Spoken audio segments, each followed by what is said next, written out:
warahmatullahi wabarakatuh. Kami dari kelompok 4, saya Ferenza dari jam 1 sampai jam 6 nanti. Ya, bukan dari itu. Kami akan melakukan tata cara pembuatan SIM di Polresta Padang. Yuk simak video ini. Surat izin mengemudi SIM adalah dokumen resmi yang diterbitkan oleh Kepolisian Negara Republik Indonesia sebagai bukti bahwa seseorang telah memenuhi persyaratan administratif, kesehatan, serta lulus uji teori dan praktik mengemudikan kendaraan bermotor sesuai dengan golongannya. Kepanjangan dari SIM adalah surat izin mengemudi. Pembuatan SIM bertujuan untuk memastikan bahwa setiap pengendara memiliki kemampuan pengetahuan dan sikap yang bertanggung jawab dalam berlalu lintas sehingga dapat mengurangi risiko kecelakaan di jalan raya. Selain sebagai bukti kelayakan mengemudi, SIM juga merupakan identitas resmi yang wajib dimiliki oleh setiap pengendara sesuai dengan ketentuan peraturan perundang-undangan yang berlaku di Indonesia. Yang terakhir adalah melalui prosedur pembuatan SIM yang benar, masyarakat diharapkan memahami pentingnya mematuhi peraturan lalu lintas, mengutamakan keselamatan, serta menjadi pengguna jalan yang disiplin dan bertanggung jawab. Berikut adalah langkah-langkah cara pembuatan SIM dengan benar. Langkah yang pertama adalah datang ke Satuan Penyelenggara Administrasi SIM atau Satpas maupun gerai pelayanan SIM yang tersedia. Pastikan datang pada jam pelayanan dan lokasi yang sesuai dengan layanan pembuatan SIM. Sesampainya di lokasi, ikutilah petunjuk dari petugas. Langkah kedua, siapkan persyaratan. Sebelum melakukan pendaftaran, pastikan seluruh persyaratan yang diperlukan telah disiapkan. Persyaratan tersebut antara lain KTP asli beserta fotokopinya, serta dokumen pendukung lain sesuai ketentuan yang berlaku. Ketiga, mengikuti pemeriksaan kesehatan dan tes psikologi. Setelah persyaratan disiapkan, tahap berikutnya adalah melakukan pemeriksaan kesehatan dan tes psikologi apabila belum dilakukan sebelumnya.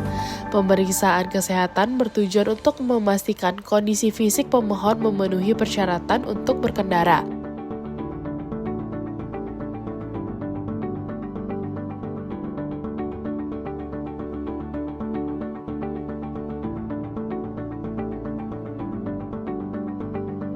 Sementara itu, tes psikologi dilakukan untuk menilai aspek psikologis yang berkaitan dengan kemampuan seseorang dalam mengemudikan kendaraan secara aman dan bertanggung jawab.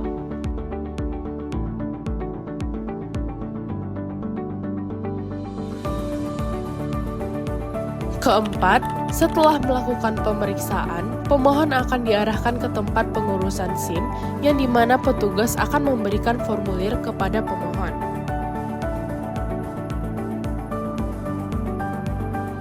Selanjutnya, sebelum proses administrasi dilakukan, langkah selanjutnya adalah melakukan pembayaran biaya penerbitan SIM. Pembayaran dilakukan sesuai dengan tarif resmi yang berlaku melalui loket. Selanjutnya, melakukan pendaftaran. Setelah persyaratan terpenuhi, lakukanlah proses pendaftaran. Isilah formulir dengan data diri yang benar, lengkap, dan sesuai dengan dokumen identitas. Kemudian, serahkan formulir beserta ke dokumen persyaratan kepada petugas untuk diperiksa.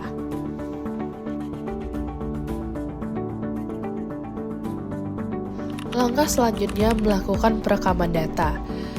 Pemohon akan memasuki tahap perekaman data. Pada tahap ini, petugas akan melakukan pengambilan foto, sidik jari, dan tanda tangan untuk dimasukkan ke dalam data SIM. Pastikan mengikuti arahan petugas dan memberikan data biometrik dengan benar agar identitas yang tercantum pada SIM sesuai dengan data pemohon.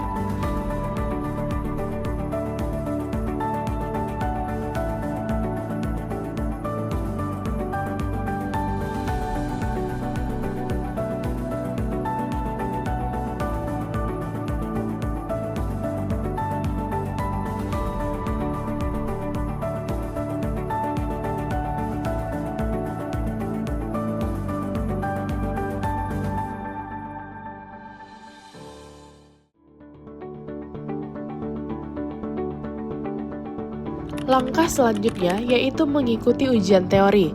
Setelah proses administrasi dan perekaman data, pemohon harus mengikuti ujian teori. Ujian ini menguji pengetahuan mengenai peraturan lalu lintas, rambu-rambu jalan, etika berkendara, serta keselamatan dalam berlalu lintas. Bacalah setiap soal dengan teliti dan pilihlah jawaban yang paling tepat. Pemohon harus mencapai nilai kelulusan yang telah ditentukan untuk dapat melanjutkan ke tahap berikutnya. Langkah yang ke-9 yaitu mengikuti ujian praktik. Setelah lulus ujian teori, pemohon dapat mengikuti ujian praktik mengemudi sesuai dengan jenis SIM yang diajukan. Dalam ujian ini, pemohon akan menunjukkan kemampuan dalam mengendalikan kendaraan dan menerapkan aturan keselamatan berkendara. Ikutilah instruksi dari penguji dengan baik, tetap tenang, dan utamakan keselamatan selama pelaksanaan ujian. Selanjutnya, menunggu proses pencetakan SIM. Selama menunggu, tetaplah berada di tempat yang telah ditentukan. Langkah yang terakhir yaitu menerima dan memeriksa SIM. Setelah SIM selesai dicetak, pemohon dapat menerima SIM dari petugas. Sebelum meninggalkan lokasi, periksalah kembali seluruh informasi yang tercantum pada SIM, seperti nama, foto, nomor identitas, jenis SIM, dan data lainnya. Jika seluruh data sudah benar, berarti proses pembuatan SIM telah selesai. Assalamualaikum warahmatullahi wabarakatuh. Saya Fiorenza Anianodela Fayo dari SMA Negeri 1 Padang. Sekarang saya sedang bersama Bapak siapa? Dengan Bapak Firdaus. Nah, saya akan melakukan sesi wawancara. Di mana itu ada 2 pertanyaan yang akan saya tanyakan kepada Bapak. Pak, yang pertanyaan yang pertama itu mengapa tes kesehatan dan psikologi menjadi bagian penting dalam pembuatan SIM?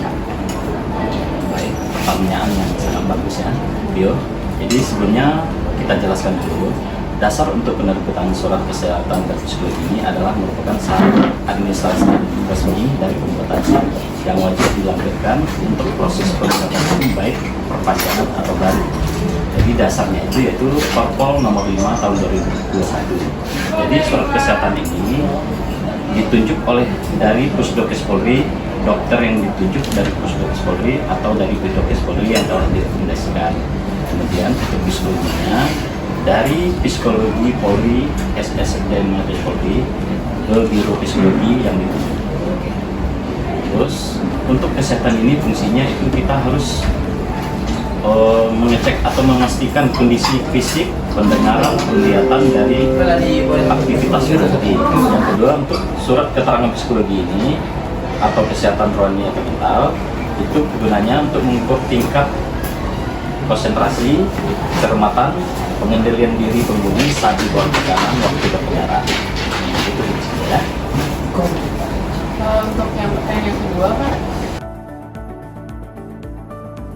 Baik. Jadi pesan-pesan kita dari Satuan Lalu Lintas Polresta Padang. Jadi saat kita berkendaraan itu yang pertama kali kita utamakan keselamatan diri kita pribadi. Kemudian pengguna jalan lain, baik pengguna kendaraan bermotor atau pejalan kaki, maupun pedagang atau orang yang ada di kanan jalan. Jadi utamakan keselamatan. Yang kedua, patuhi peraturan lalu lintas. Yang ketiga, kita sebagai pengendara sepeda motor wajib menggunakan helm, kelengkapan pribadi, SIM dan STNK, surat-suratnya, kemudian kelengkapan kendaraan. Jangan menggunakan knalpot blok, gunakan spion, kaca spion, kemudian TNKB atau plat nomor kendaraan yang jelas. Kemudian ingat, kita punya orang tua, adik, kakak kita yang pasti memberikan data kita. Utamakan kesehatan baik pergi, pulang, sampai tujuan dengan aman. Oke, baik Pak. Terima kasih atas jawaban yang telah diberikan. Semoga jawaban dan wawancara ini bermanfaat bagi penonton yang telah menonton video yang kami bikin mengenai tata cara pembuatan SIM ini, Pak. Terima kasih Pak. Assalamualaikum warahmatullahi wabarakatuh. Assalamualaikum warahmatullahi wabarakatuh. Saya Habib Kairino. Sekarang saya sedang berusaha dengan Bapak Roni. Baik, sekarang saya akan melakukan sesi wawancara yang dimana ada 2 pertanyaan yang ingin saya tanyakan kepada Bapak. Pertanyaan pertama, itu yang harus kita persiapkan yaitu perlengkapan atribut untuk mengendarai kendaraan, terus layak uji kendaraan yang kita pergunakan di jalan raya supaya kita itu selamat ke perjalanan dan tidak ada rintangan. Oke, baik Pak. Untuk pertanyaan kedua, menurut Bapak, bagaimana kepemilikan SIM dapat membantu menciptakan keamanan dan ketertiban berlalu lintas? Ya, kalau SIM itu kan surat izin untuk kita mengemudi.